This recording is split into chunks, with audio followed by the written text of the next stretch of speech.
Hello friends, welcome to TM7 Adventures. Lisa here.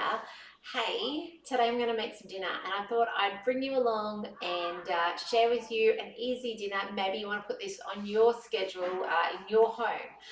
So tonight we're going to make, and I hope you can't hear the kids playing in the front yard, but tonight we're having sushi for dinner. It's a really easy night. I love these nights.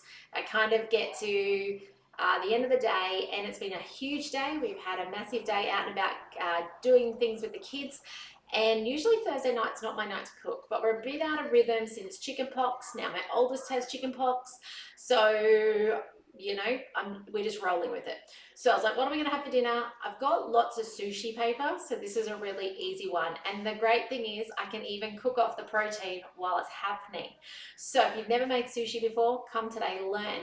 But it also got me thinking, actually, let's pause. Let's get the sushi started. So first things first, sushi rice. It goes in the simmering basket. You can fill it halfway up the simmering basket because it doubles in size.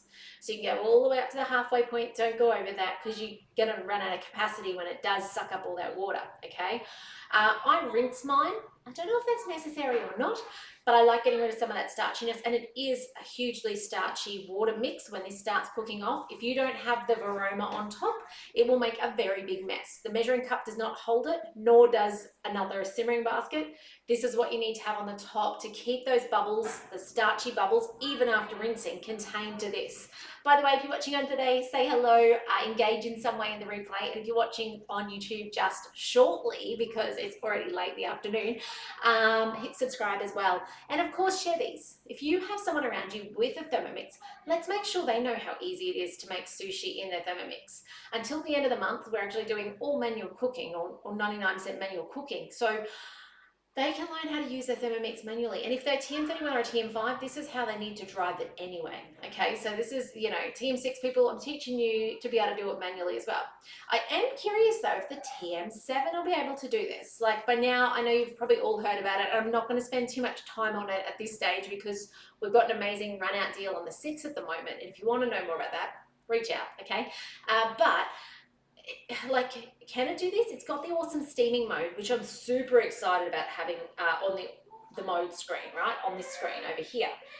But I'm curious if it'll still have the capabilities to do what I'm doing today, because I don't know yet. I've not seen anyone do, actually I've not seen anyone cook with the varoma yet. And it is a bigger varoma, which has me excited. So anyway, let's get this cracking. Once you've got that in, I have old school method here, okay? Now there are recipes that tell you exactly how much weight in water. I will tell you today for half the bottle, half the simmering basket of rice. I'll tell you how much it is. But I don't I don't measure it through weighing on the scales, because sometimes the kids are just having sushi, and we'll just use a little bit of sushi rice. Sometimes I want leftovers. I make the whole amount. So when I say whole, half simmering basket, okay? Maximum you can do. All I do is I fill it up until it meets the bottom side of the top line of rice. Okay, hello Marilyn, lovely to see you on today. So I keep watching it. I don't want it over the rice. It will just make starchy bubbles everywhere. Like it'll look like somebody's got a bubble gun. I don't want it too much lower because it won't cook well and it doesn't have enough to hydrate the rice. So I wait until, I'm going to show you. Nearly there we go. So I make sure I'm holding the simmering basket down so I get a good reading on it. And now I can tell you now how much that weighed. 1.339. So most recipes call for about 1,000. I find that's not enough. I get crunchy rice, or I have to cook it a little bit longer, and I don't like that. So you can see here, if I dig a little hole in the middle, there's the water. Can you see it right there?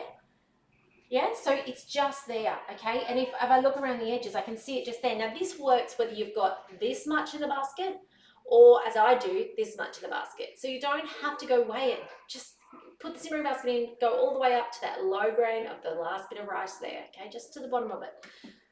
Nothing crazy about it.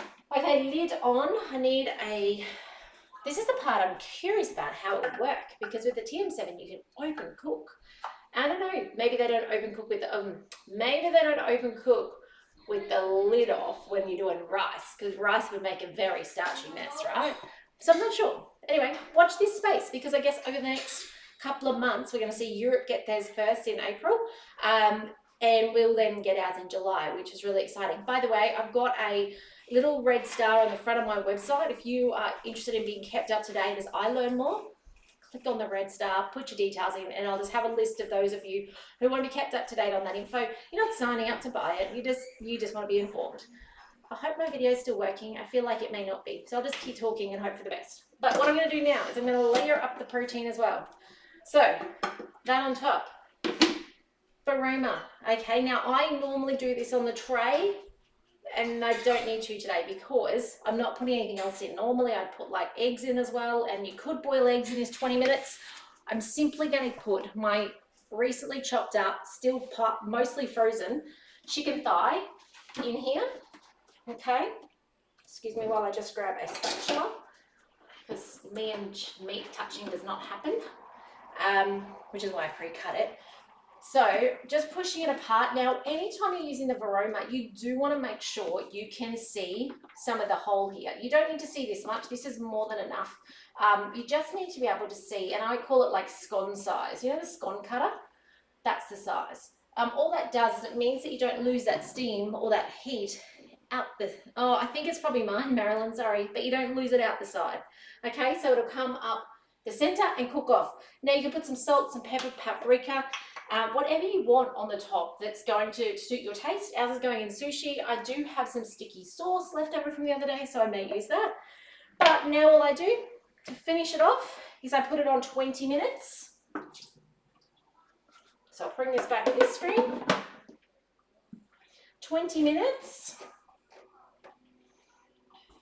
Vorwerk and speed 2, and that's it. That's all we need to do to get this going. So that's it. Give a go to making your own sushi rice and veggies on top. Of course, this could be like a basmati if you're having dinner. It could be your chicken in there. You could have your tray in, and you could have veggies around that as well. And again, 20 minutes, you've got the whole lot cooked, okay? So get your Vorwerk out, get using it, and get the most out of your Thermomix. But otherwise, that's it from me today. I hope this was good enough that you guys got like quality-wise to get this video today. But otherwise, have a great one, and I will see you in the next video soon. Bye for now.